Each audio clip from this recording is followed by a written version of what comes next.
Welcome to the Tech Egg. Don't get scrambled. Enjoy the video. You start by powering the Samsung A50 off and ejecting the SIM tray so nothing shorts. That matters because you will be opening the back. Once done, place the phone on an ESD-safe mat and wear an anti-static strap to avoid damage.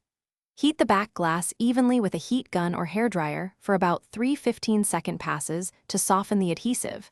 This makes prying safe and reduces the risk of cracking the glass as you begin to lift the panel.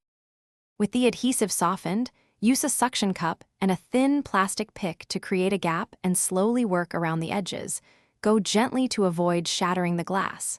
Once the back is off, remove the visible screws holding the midframe and lift it away. Keep screws organized by location. Now disconnect the battery connector before touching other boards. Then unplug display and other flex cables so you can access the battery without powering circuits.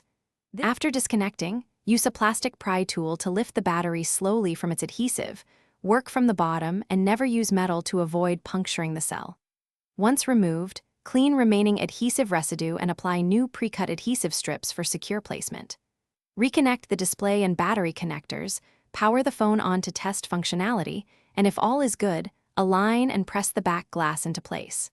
If the phone won't power, double-check connectors and battery orientation as your primary troubleshooting step. Thanks for watching. Consider subscribing if I helped unscramble your problems.